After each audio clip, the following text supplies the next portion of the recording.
Smacking, cracking, and watching. Follow me on Twitter. Subscribe. Room 104, Season 1, Episode 12, y'all. This is the finale. We made it! This episode is called My Love. This is a finale, people. We have made it. If you are not familiar with Room 104 and you just started on at Episode 12 or 11, that's fine. Because you guys have the opportunity to catch up next season for Season 2. HBO renewed them a little while ago. 12 awesome episodes, completely different than other shows out there. They have snuck in less than a half an hour. So much drama, so many thought-provoking ideas, you know, stuff that is so far-fetched, so far left, so far right, so far up your alley. And some of it is just like, what the heck was that? I like it. I interpret crap a whole different way than a lot of people do. Some people agree with me, some people don't. That's what I like about making reviews. I can rant, rave, and you guys can say how you feel about it as well. We can come to the conclusion together of what the heck we just watched, right? Room 104 is a dope series. I really like it. And this episode wrapped it up very well. I think they chose the perfect one to end it. Because if they would have not, I mean, they could have gave us the knock and do for the finale and all of us would have been upside down like, okay, now look here now. You know how I feel about the intro song every time. Doom, doom, doom, doom, doom. And then they gave it to us in this sweet little remix. I felt like it was story time. You know what I mean? It felt like they were tucking us in. That's how I felt at the intro. My Love. A couple enters into Room 104. A couple. I don't even want to call them an elderly couple. Just a couple. It felt like, okay, out the gate. Okay, they've been here before. They're just trying to figure out that bed, that bed. Oh, both beds. I was a savage back in the day. Get it, daddy. 56 years they've been married. Wow. That is so beautiful. I'm creeping up on my husband and I, we almost had a decade, man. We are getting there. And it's a beautiful thing. What did we see in this episode that was a little bit different than previous ones? The adjourning door. I don't believe I've ever seen that before. I mean, we've had a drywall. I mean, the UFC girls knocked the wall, you know what I mean? And our body went through it and we kind of could hear what was going on during that HBO fight. HBO. But we never really got to see the door, and the door did not open. Season 2, I hope they do take us into something. It would be crazy. Hey, daddy, got you a little blue pill, huh? Okay. I was a little grossed out. I'm not going to lie when I saw he had a box of Viagra in his possession. It was something you really just don't want to see with someone who you would feel grandparent-like, you know, or even if they were young folks. I just don't want to see anyone with medication in their hand that would lead to bumpskins. I just don't.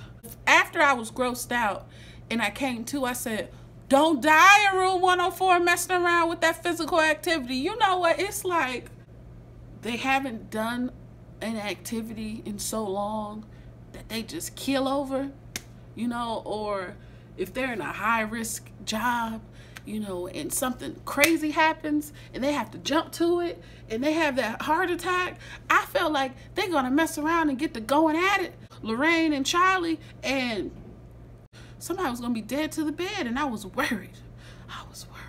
So anyway, he was so gangster, he said, girl, I took it already. You took it already. He pre-gamed on you, Lorraine. He was ready. So they're talking about tomorrow, and obviously something's popping off tomorrow. What's going on tomorrow? So what's going on? It had to be some sort of maybe an anniversary get-together. It had to be some type of celebration, family and friends, this milestone moment of their relationship and life that they've created this huge family along the way. What a wonderful way to do it, you know? It's a great thing. It's a blessing to love for that long.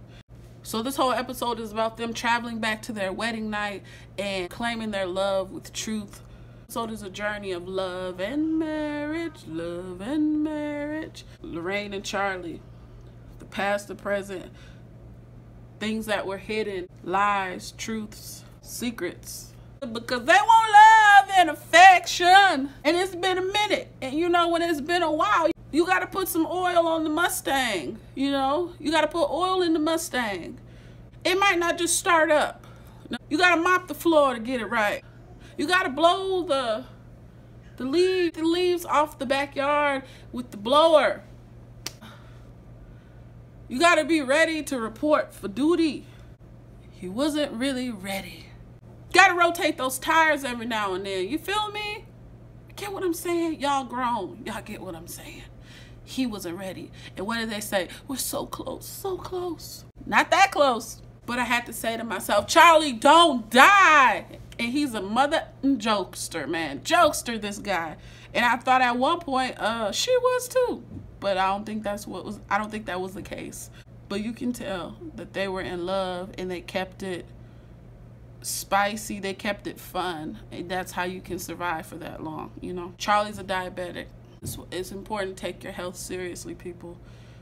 It's a lot of people who are diabetic that don't eat right, they don't take their medicine. Make sure you do right for yourself, all right? Even if you are not diabetic, people, go jog, go walk, drink water, go do something with your life that you need to, because you don't want to end up in a position to where you got to pump yourself full of medication. Just take care of yourself. His wife had a little cough, and I said, oh my goodness, they're getting us. They're aging. These are the things that people equate with getting old. Sickness. And I'm thinking, yo, she went to sleep. She played way too much. But then the camera went up. Almost like when you're stressed out and you're breathing, and the camera rose. And when the camera went up, it almost felt like, hey, you know how when you get a little excited, your chest starts pumping, and that's how I took the camera. It was the emotions with us. And I was like, oh snap. He's yelling at her and he throws the phone. I'm saying to myself, dang, is this the first official death in room 104? That's crazy. He calls his daughter. The signal ain't right. The signal's always messed up. You know, the signals are always messed up when stuff is going down. I swear. I'm like, wait, you're not even telling your daughter the truth. That's the moment where you kind of knew, all right, he's not leaving room 104. He wants to leave with her that night. And that's when it kind of got us, right? The waterworks, your little allergies got a little, got a little dusty at home, right? And to myself, don't go out with her. 15 grandkids, man, 15 grandkids. And the last one is named after his wife. The kid he couldn't remember, and it was his wife's name, her namesake. You know what they say, one goes out, one comes in. That's what the old folks say. At that moment, I'm saying to myself, hey, yo, Charlie, on some real, this better not be no Romeo and Juliet. This better not be any type of Romeo and Juliet shenanigans. You better not take any magical potion in room 104. Don't get any potions out of that picnic basket. Picnic basket. Who said that? Who's the picnic basket? Who is that? It's a bear, right? The bear with the hat, and he doesn't have a shirt, but he's got these like stripper, what's the strippers? Chippendales. He's got the Chippendales, just the cuffs. Boo Boo? Yogi Bear. Who wants to go to Family Feud with me after that terrible, try to remember it up? He goes there, he gets his beer. Oh man, and at that moment he starts telling the secrets, and he got us. Charlie declares his love for Lorraine, and it was beautiful. He said, if you hear me, and then the music drops, man. As the music drops, he drops to her bedside. He said, my love, I think I will never understand you, but I love you, and that's okay. And that's love, man. That's love. Because you know what? I will never understand my husband. I tell him every day, homeboy, dude, I don't get you. I don't understand your way of thinking, but I love your brain. I love your mind. I will always be there for you. I don't get you sometime, and he'll look at me and be like, I don't get you, but it don't matter. Exactly. And that's how you work. You compliment, not complicate. And if you never took anything from what I said, you better take those words. You compliment, you don't complicate, and that's how you make the dream work. On some real stuff, when Charlie went to that closet, I really, really, really did not want him to hang himself, because that's what I felt he was going to do. When he just got his little throat laid back down with his boo, I said, whoo, thank you, because I didn't want him to do it. It was just a blankie. And at that moment, the lyrics dropped. Words. And the food gets delivered. Wow. Phenomenal. Love, man. What y'all think about this episode? Let me know. Drop a comment below. You know, I gotta give it up to the homegirl, Lorene. Lorene holds it down with that bologna. That bologna sandwich, Lorene. You be getting it at your lunch. If y'all, you know, if this is your first time watching the review, Lorene holds it down in the comment section almost every video. She schedules her breaks around Room 104 so she can watch it. She's a really cool person. She had some stuff happen to her and her family recently. Praying for you, Lorene. Keep on watching. And if I help you get through it, that's what matters. That's what counts. And shouts out to their, I don't even know her title, executive producer. I don't know. Anyway, ma'am, she said she was going to get rid of Twitter. Shouts out to her. And thank you for watching this review. And I was so happy. She tweeted a picture a while ago, and it was it was of them watching my review on a laptop. And that was just the most coolest. That doesn't even make any sense. That was so cool. And like I said, it's nothing, I don't make reviews for 1 million views. First of all, I'm not gonna get 1 million views. I'm not reviewing Game of Thrones, Love and Hip Hop. I'm not reviewing stuff that's gonna get me thousands and thousands of views every time.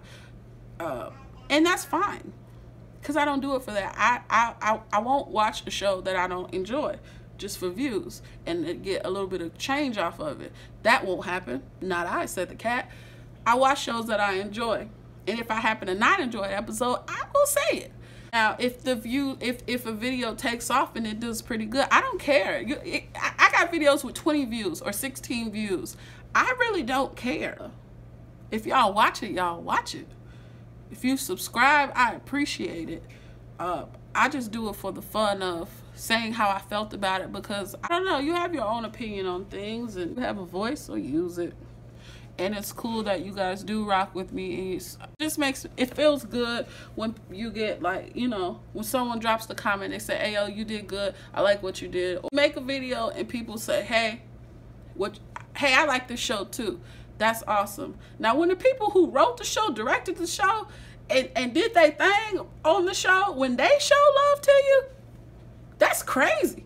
That's so crazy, because these are people who you typically can't reach, you can't touch. And they're showing that human aspect of their self. I mean, you can't do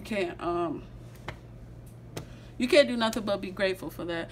Anyway, y'all, I'm boring, and I'm going to go vacuum, because that's what moms do.